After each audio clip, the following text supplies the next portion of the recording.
Selamat pagi, siang, sore, atau malam, para hadirin praktikum organisasi dan arsitektur komputer. Kali ini kita ada di pertemuan ke-8.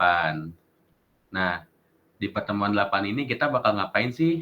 Coba next slide, Kang Dava.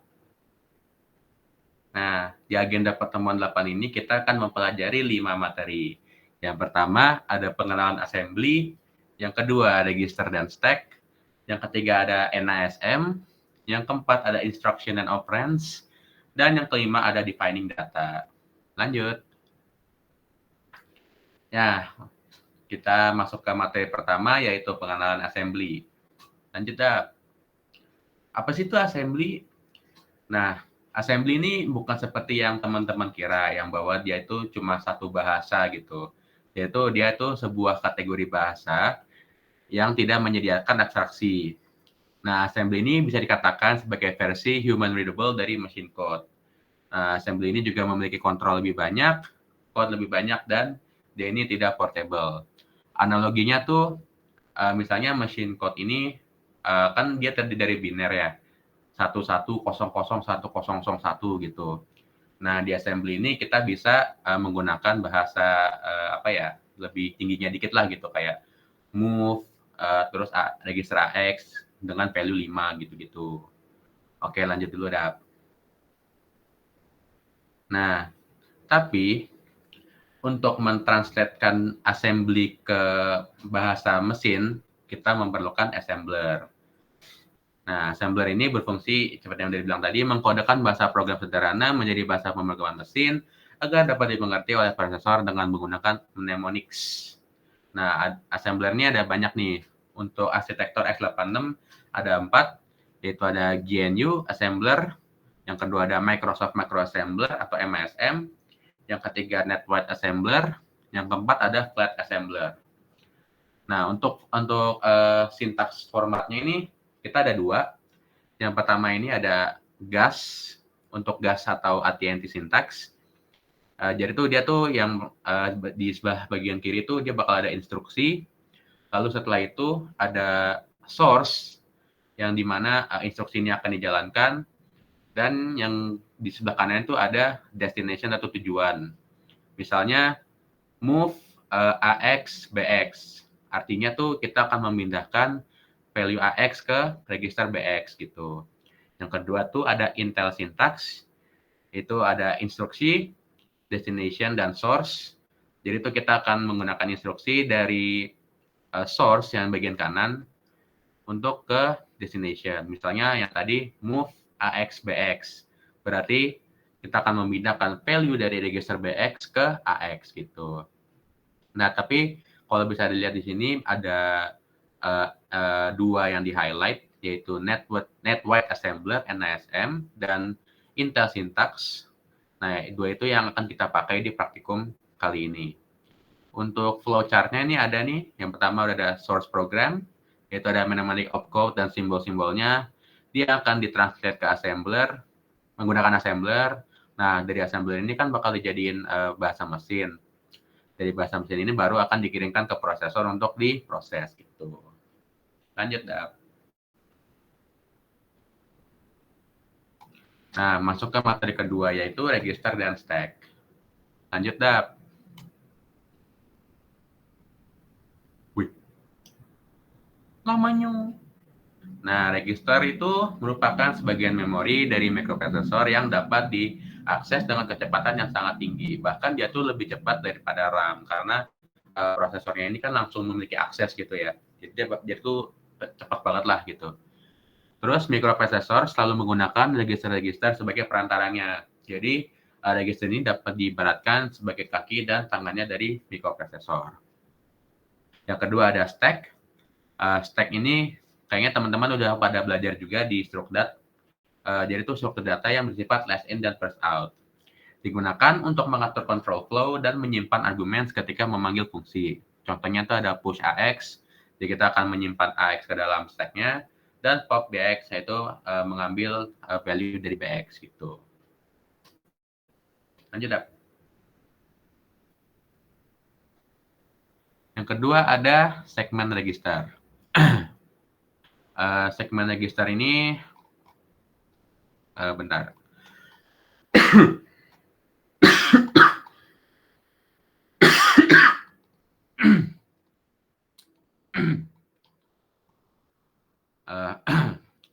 Register segmen ini tuh membantu CPU untuk menemukan data dan kode di memori. Terdiri atas register CS, DS, ES, dan SS yang masing-masingnya merupakan register 16 bit. Yang pertama ini ada CS atau kode segmen untuk menentukan tempat dari segmen yang sedang aktif, atau bahasa simpel itu menunjuk lokasi kode program. Yang kedua itu ada stack segmen, yaitu menunjukkan letak dari segmen yang digunakan oleh stack, atau bahasa simpelnya menunjuk lokasi variabel stack ini, alamat stacknya. Yang ketiga ada data segmen, yaitu menunjukkan tempat segmen di mana data-data pada program disimpan, atau bahasa simpelnya menunjuk lokasi variabel atau datanya. Dan yang terakhir itu ada extra segmen, register bonus untuk menunjukkan suatu alamat di memori, misalkan alamat memori video. Ya, untuk keperluan tambahan lah. Digunakan untuk menunjukkan alamat dari suatu segmen, seperti yang sudah dibilang di awal tadi. Nah, tapi pada prosesor 80386 terdapat tambahan register segmen 16 bit, yaitu FS dan GS. Lanjut, Dap.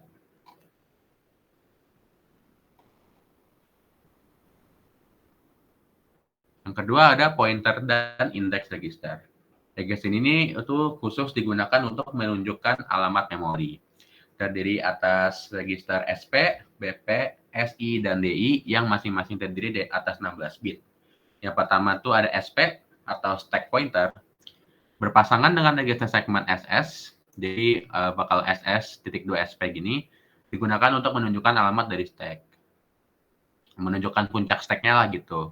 Yang kedua itu ada BP atau base pointer, dia tuh berpasangan dengan register SS juga, jadi SS.2 BP, dan ini untuk mengakses data di stack frame fungsi atau mencatat suatu alamat gitulah di memori tempat datanya itu.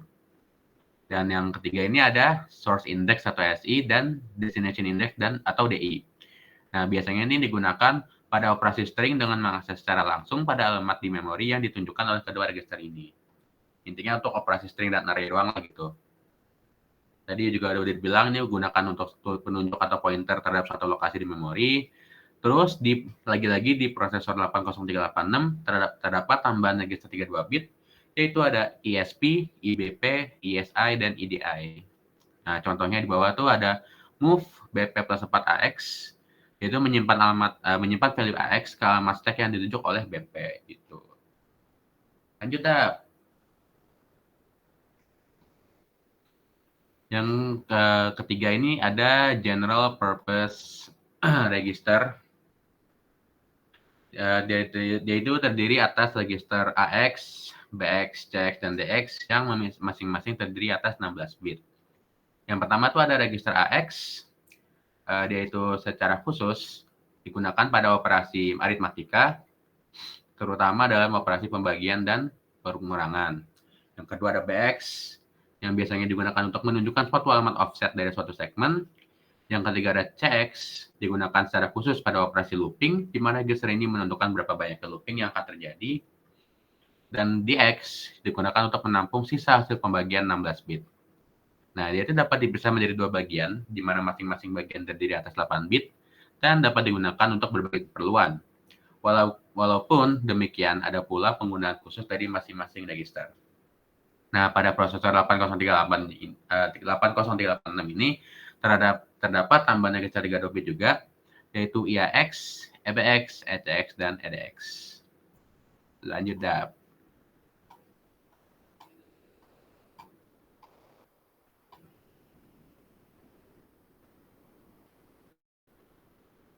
Dap. Dap. Dap. Udah diganti slide-nya, Mas. Iya kah? Belum muncul di Aing, Cok. Aduh, internet connection-nya stable bentar ya, pakai sendiri aja gitu. Berarti lanjut ke index pointer register. Register index pointer berpasangan dengan CS yang tadi kita sebut juga. Jadi itu bakal CS.2 IP.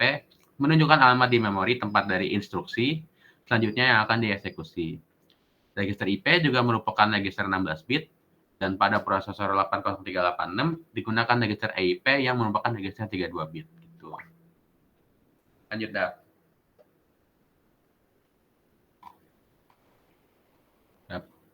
Udah. Oh. Mana? Oh. Ini dia. Selanjutnya ada flex register. Dia tuh apa ya? Jatuhnya tuh sistem notifikasi mini gitu loh di CPU. Jadi tuh setiap bit ini menunjukkan status operasi terakhir. Ini sesuai di slide-nya menunjukkan kondisi dari suatu keadaan, yes or no, untuk masing-masing bit. Total dapat mencatat 16 keadaan karena ada 16 bit. Itu ada pun flag yang terdapat pada microprocessor 8088 ke atas, yaitu ada overflow flag. Jika terjadi overflow pada operasi aritmatika, bit ini akan bernilai 1.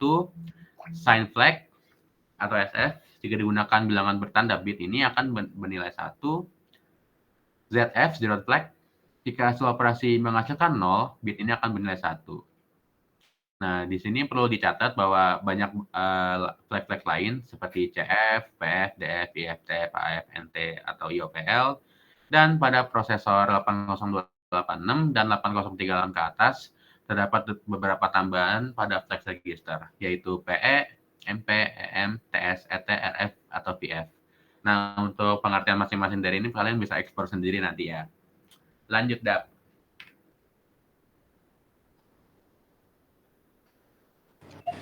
Oke, sekarang kita bakal masuk ke materi NASM. Boleh next? Nah, apa sih NASM itu? NASM itu sendiri singkatan dari Network Assembler, yang adalah sebuah assembler sekaligus disassembler untuk arsitektur Intel x86 yang digunakan tuh untuk menulis program bisa dalam mode 16 bit seperti DOS atau BIOS level, terus ada 32 bit digunakan buat aplikasi lama di sistem operasi Windows atau Linux. Terus juga bisa dalam mode 64 bit itu tuh seperti yang sistem modern sekarang ini. Lalu kita bisa lihat di struktur dari program NASM sendiri itu ada di diagram di sebelah kiri. Ini tuh ada 5 komponen utama di dalam program NASM. Yang pertama itu ada directives. Ini tuh instruksi untuk assembler, bukan untuk CPU-nya. Contohnya di sini ada global start sebagai titik awal program. Terus ada section.text, section.data, ini tuh buat bagian kode dan bagian data. Terus ada juga komponen labels, ini tuh buat petanda lokasi memori. Jadi digunainnya tuh untuk merujuk ke baris kode atau data tertentu. Misalnya di sini tuh ada start sama message.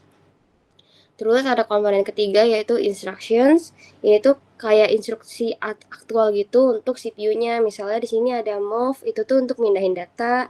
Ada syscall itu untuk panggil sistem operasi, sama ada sort yaitu operasi logika.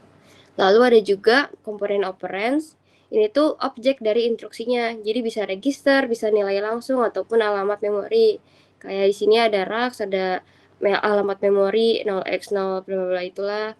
Terus ada RDI 1 sama RSI sama message. Lalu ada komponen section. Ini tuh buat pengelompokan kode dan datanya. Seperti tadi ada .text, .data maupun .bss. Nah, untuk di kode sebelah kanan ini juga ada misalnya ORG 100H. Ini tuh buat nyatain offset awal memorinya itu umumnya itu di DOSCOM file ya. Terus juga ada section.text, itu tuh blok utama untuk instruksi mesin. Section.data itu nantinya akan diisi misalnya dengan nilai seperti string. Sama section.bss ini digunain untuk mendeklarasikan variabel tanpa nilai awal. Gitu. Next. Kita lanjut ke materi instruction sama operand. Next. Nah, instruksi dalam assembly itu sebenarnya disebut mnemonik, yaitu bentuk singkatan dari perintah yang akan diterjemahin jadi opcode di level mesin. Nah, mnemonik ini tuh kontrol kerja CPU secara langsung. Yang secara umum dipakai itu ada add, ada sub, ada move, sort, and, or, ins, decrease, atau DJNZ, atau bisa disebut decrement and jump if not zero. Nah, ada juga assembler directive seperti ORG, QU, DB. Nah, ini tuh bukan untuk CPU, tapi untuk assembler saat nyusun file output. Nah, kita bisa lihat di sini ada contoh instruksinya. Pertama misalnya move x, y, itu tuh artinya berarti nyalin nilai y ke x. Terus ada n x, y, itu berarti operasi n bitwise. Sor x, y itu berarti operasi sor bitwise. Add x, y itu penjumlahan. Sub x, y itu pengurangan. Int x itu increment atau tambah 1. Dec x atau decrement atau kurang 1.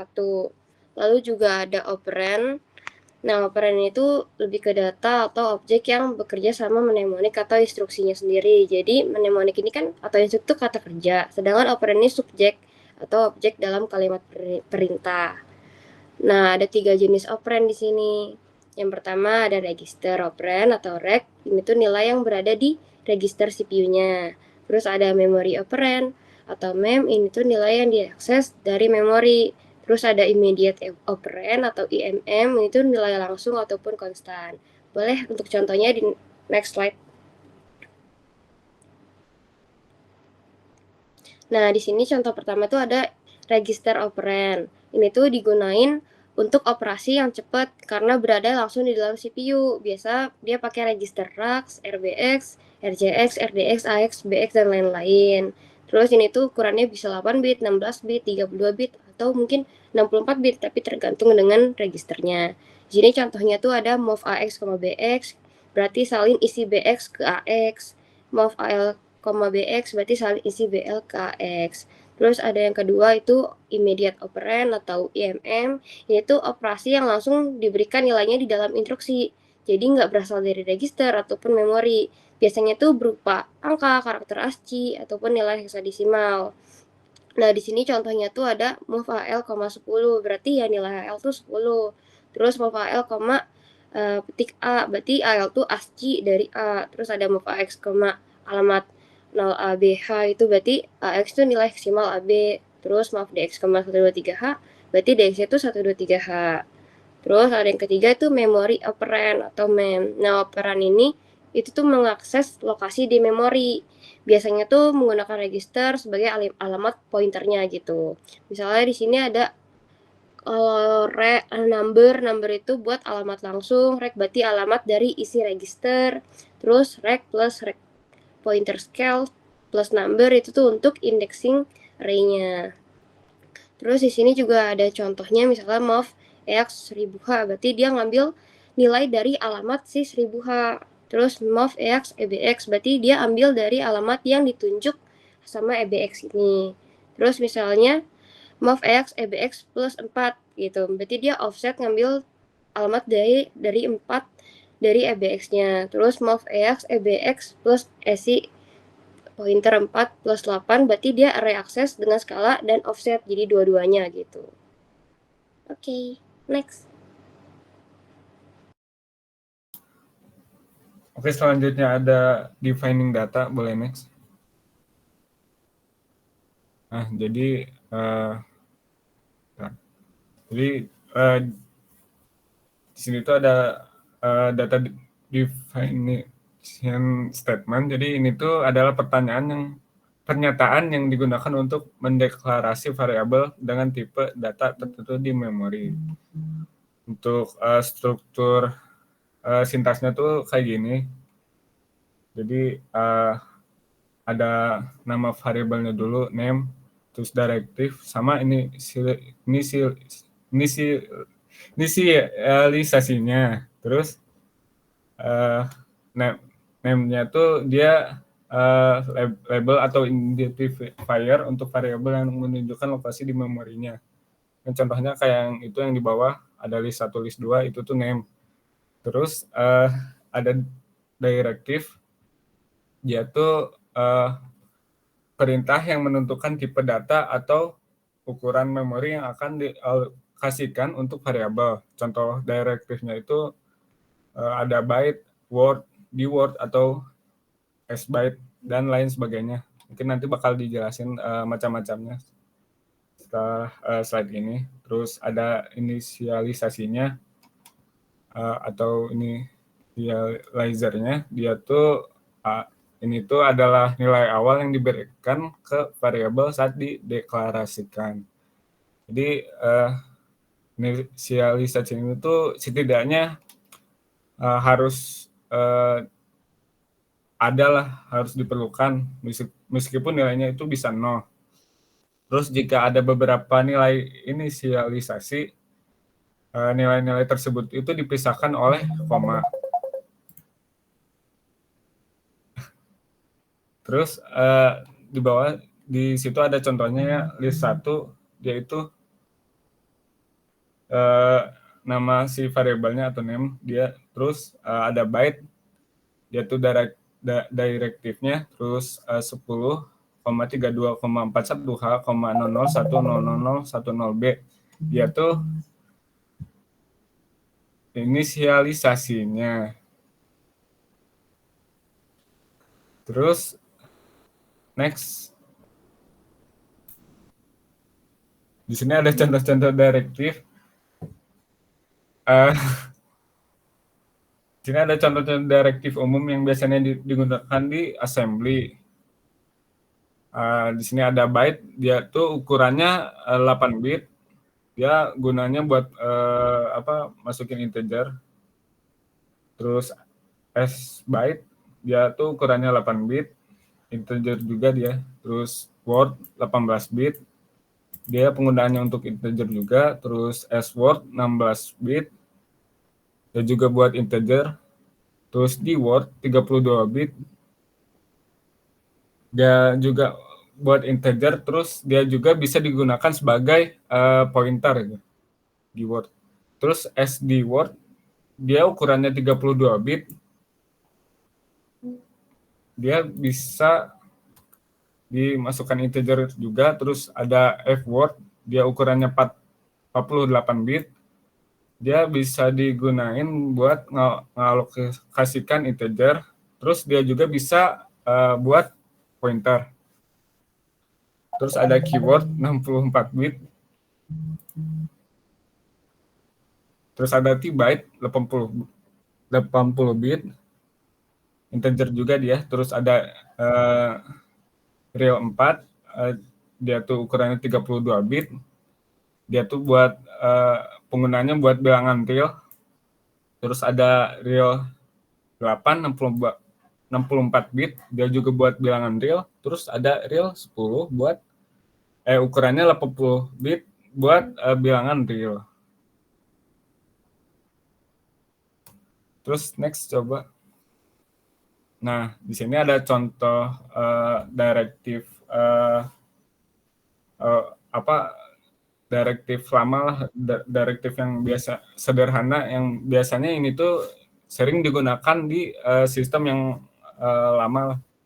Di sini tuh ada DB, dia tuh 8 bit integer, terus DW 16 bit integer, DD 32 bit integer atau bisa dimasukin bilangan real juga dia. Terus DQ dia tuh 64 bit integer atau bilangan real. Terus DT dia tuh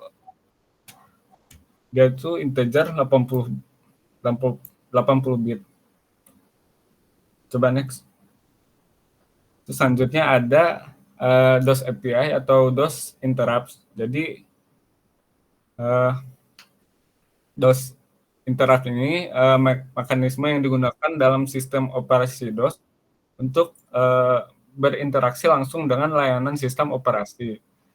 Jadi interruption itu adalah cara bagi program untuk memanggil fungsi-fungsi tertentu yang disediakan oleh DOS, seperti membaca input, menulis output, atau mengelola file. Terus kebanyakan interrupt yang ada yang digunakan tuh adalah interrupt 21H atau 0x21, yang dia tuh merupakan main API dari DOS. Yang kalau lihat layanan yang disediakan oleh interrupt 21, bisa cek di web itu, Wikipedia. Jadi 21H-nya itu bisa kayak ngebaca karakter dari keyboard, terus menulis karakter atau string ke layar. terus mengolah file, baik itu ngebuka filenya, menutup filenya, terus membaca filenya atau menulis si filenya. Terus dia tuh bisa mengatur waktu dan tanggal si sistemnya. Nah, coba next. Nah, di sini ada contoh penggunaan DOS API-nya. Mungkin di sini tuh programnya dia buat mengeluarkan string ke konsolnya atau terminalnya untuk nge-outputin string hello world. Dia tuh menggunakan interrupt 0x21 buat mencetak si string hello world-nya. Yang dia tuh berisi register AH yang dimasukkan oleh 9 hexadesimal untuk ngecetak si stringnya. Dan akhir pada string DOS itu ditandai dengan dolar. Jadi dolar di akhir string pada DOS tuh buat nandain itu tuh akhir dari sebuah stringnya lah gitu. Mungkin di sini orang bakal demoin si programnya, boleh nanti. Nah, coba ada.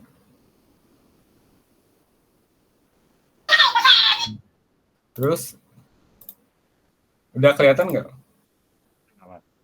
Nah, di sini ada contoh programnya. Jadi orang mungkin bakal jelasin si bagian-bagian kodenya. Di sini ada org 0x100. Dia tuh buat nentuin lokasi awal kode di dalam memorinya. Jadi kalau disimpan di dalam memori, dia tuh dia dimuat pada alamat 100H gitu. Kodenya tuh dimulai pada dari offset 100H. Terus di sini ada section .text, dia tuh nandain bahwa ini tuh berisi kode yang bakal dieksekusi. Terus di sini ada start. Start ini tuh label ya. Jadi dia tuh biasanya buat nandain bahwa ini tuh titik awal eksekusi si programnya. Jadi setelah diberikan label tuh programnya tuh bakal mulai dari sini. Terus di sini ada di blok kode ini tuh buat nampilin stringnya. Jadi move dx, msg itu dia atau message dia tuh bakal masukin string hello world ini tuh ke register dx. Terus move ah 0x9 tuh dia bakal memuat nilai 0x9 ke register AH yang nantinya dia tuh bakal digunakan untuk menulis atau mencetak string tersebut ke layarnya. Terus ada interrupt 0x21, dia tuh bakal ngejalanin fungsi si tadi 0x9 atau 9H-nya. Terus di sini ada blok kode buat mengakhiri si programnya. Di sini ada move ah 0x4c, dia tuh bakal memuat nilai 0x4c ke register AH, yang dimana 0x4c ini itu adalah fungsi interrupt untuk mengakhiri program dan kembali ke si DOS-nya. Terus ada move al 0x0, dia tuh buat nandain bahwa kode ini tuh program ini tuh berakhir dengan sukses gitu, berhasil. Terus interrupt 0x21 itu buat ngejalanin si 0x4c-nya untuk fungsi 0x4c-nya yang dia tuh bakal ngakhiri si programnya. Terus section.data, dia tuh bakal mulai dari sini tuh dia bakal definisiin si data-datanya lah. Terus di sini ada satu namanya tuh ya string lah, define data si stringnya. Jadi